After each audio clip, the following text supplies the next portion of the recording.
Acabou! Chegamos no sexto e último episódio da segunda temporada de The Walking Dead Daryl Dixon, o livro de Carol. A temporada entregou o que prometeu. Para onde vai caminhar a terceira temporada a partir do final da segunda? E aquela doideira no final, aquele túnel lá cheio de morcego, o negócio tudo bioluminescente, você entendeu aquilo? É agora, vem comigo!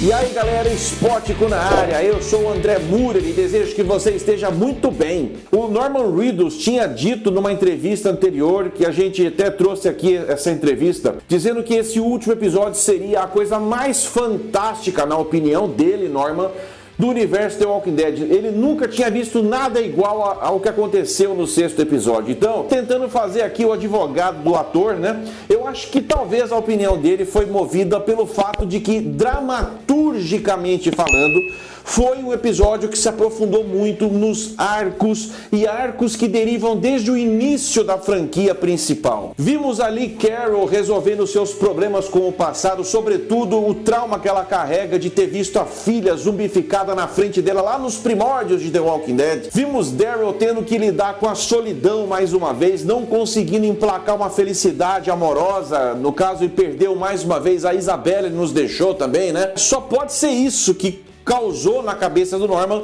a vontade dele dizer essa opinião dele, né? Que a gente respeita totalmente, mas não foi, né? Não foi a melhor coisa de The Walking Dead até agora. Sem Isabelle, sem Genê, sem Lausanne, o episódio começa então mostrando Daryl ali num diálogo com o Lohan, estreitando mais esses laços entre os dois e deixando muito claro pra gente, do ponto de vista dramático, essa questão de paternidade, essa filiação adotiva que passa a existir entre Daryl Dixon e Lohan. Com um violão velho, né, que o Daryl acha, dá ali pro Lohan tocar um pouquinho, e a música que ele interpreta ali seria a música que foi praticamente o tema, não só desse episódio final, mas de quase toda essa temporada, né?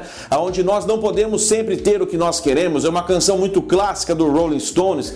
Então, a partir desse princípio, então, ele conta pro Lohan que ele vai ficar para trás. Ele toma a decisão de ficar para trás, uma vez que o Ash, no episódio anterior, disse que com 4 pessoas o aviãozinho lá não ia dar conta de levantar voo. Daí pra frente, o que a gente viu foi um desenrolar de acontecimentos que culminaram justamente com a primeira metade do episódio, que foi o que sobrou dessa nova organização, essa mistureba entre União pela Esperança com o Poder dos Vivos, agora liderados ali pela própria Jacinta, né, em parceria com a Sabine. A Sabine que do nada então passa a curtir essa galera, essa filosofia, dá apoio lá pra Jacinta, que eles tentam achar o pequeno Lohan de qualquer jeito. Eles acabam até encurralando a líder do Demimonde, né, a Ana, que se vê apertada ali também, tem que meio que fechar um acordo às pressas ali, enganar os caras. O episódio também mostra um pouco da jornada do Codron, né, e do Falu em busca de um outro lugar para eles se estabelecerem, e os acontecimentos fazem com que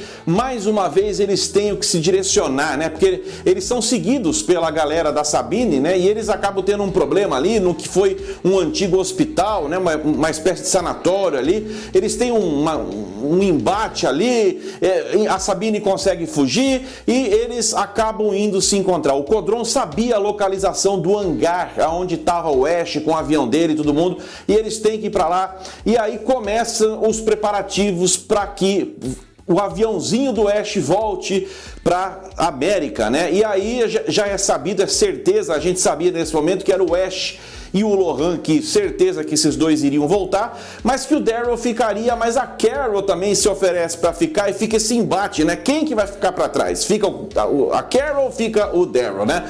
Mas como a gente já sabia, a gente já tinha várias imagens das gravações da terceira temporada, é óbvio que a gente já estava careca de saber, né, que os dois iam ficar para trás. E nesse arco lá no hangar, né, onde estava nessa pista de corrida aí, onde estava lá o avião, a galera da Jacinta chega lá com a Sabine E aí começam essas cenas, né, onde a Ana tenta proteger Daryl, tenta proteger o garoto, tentando mostrar um caminho mais difícil para eles chegarem até o avião, conduzindo eles por um subterrâneo que tem ali para justamente eles darem de cara com alguns zumbis. E mais uma vez, no último episódio da segunda temporada, nós vimos de novo aqueles tipos de zumbis que queimam, né, que são ácidos, que a gente conheceu lá no início da primeira temporada. E são esses zumbis que acabam atacando os soldados ali. E numa emboscada geral, o roteiro rapidamente resolveu o problema, né? Um desses zumbis já foi lá, já meteu a mãozona, encostou no rosto da Jacinta, já queimou o rosto dela, mordeu o braço dela, infectando ela. E a Ana fica para trás, um monte de zumbi pega ela. Indo adiante, então, os grupos se encontram, né? Os preparativos ficam mais acelerados ainda. O Ash tem que levantar voo e começa um tiroteio, os grupos se atirando um contra os outros ali. E no fim das contas, a Carol fica para trás, como era de se saber, né? Já era constatado isso. Somente o Ash e o Lohan, então, conseguem levantar voo, saem dali de Paris rumo à América, né? Rumo a Commonwealth, lá nos Estados Unidos. E o Daryl fica para trás com a Carol, dando cabo ali em boa parte dos soldados ali, mas não em todos. E a Jacinta, que já estava com o pé na cova ali já, né? Porque foi mordida por um zumbi, quando vê o avião indo embora, ela pega o revólver, né, e se autocancela o seu próprio CPF ali. Engraçado que a Sabine fica viva e a gente até agora não sabe o que aconteceu com a Sabine. O episódio simplesmente não mostrou o que aconteceu com a Sabine.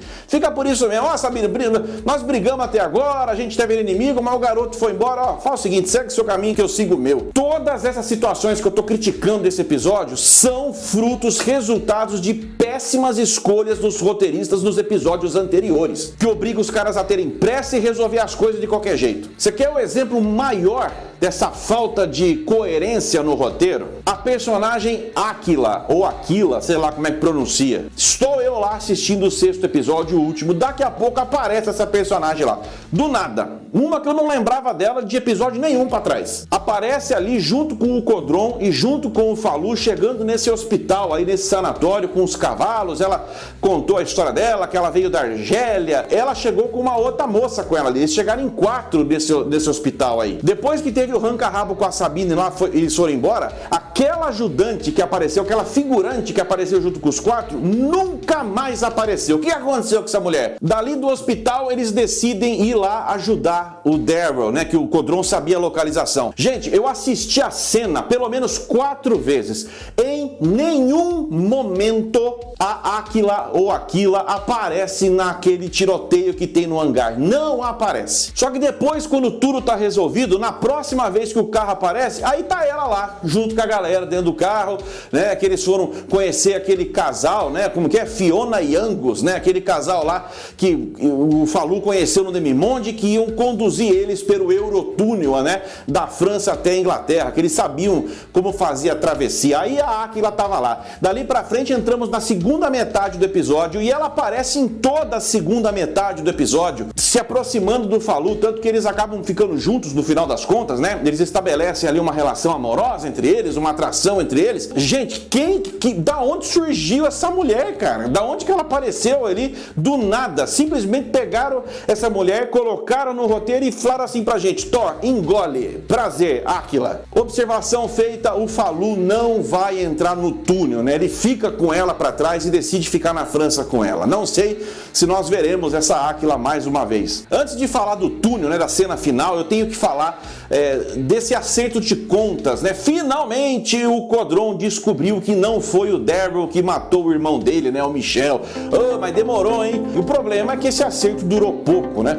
Porque aí sim, agora entrando no túnel, indo para dentro do Eurotúnel, são 9 horas de caminhada, 50 quilômetros para chegar lá no lado da Inglaterra.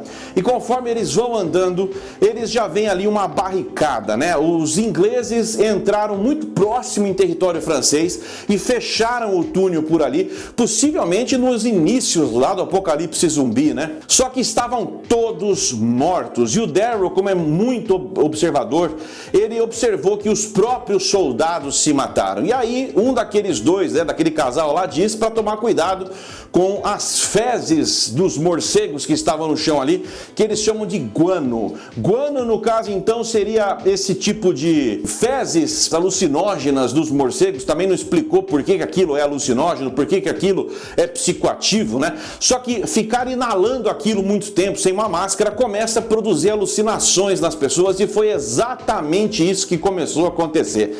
A Carol foi uma das primeiras a sentir os efeitos, tanto é que ela começou a ter alucinações com a própria filha, porque aí sim tem a ver com toda a proposta, né? A proposta dessa série era a Carol encontrar o Daryl, trazer para a América, mas sobretudo também fazer com que a Carol pudesse se sentir mais em casa. Ela confessa que em Commonwealth ela não estava mais se sentindo em casa, mas boa parte da responsabilidade dela não se sentir em casa é porque ela não se resolveu ainda dentro dela com essa questão da filha, da Sofia. Depois disso, vimos aquele casal também alucinando, e o próprio Codron alucina. E o Codron alucina vendo a cara do irmão dele zumbificada ali, num soldado que estava rastejando ali, e quando o Daryl vai lá e mata o soldado, o Codron, que estava já loucão ali, né, acha que o Daryl realmente matou o irmão e vai atacar o Daryl, né, consegue até dar uma facada aqui, eu achei que ele tinha acertado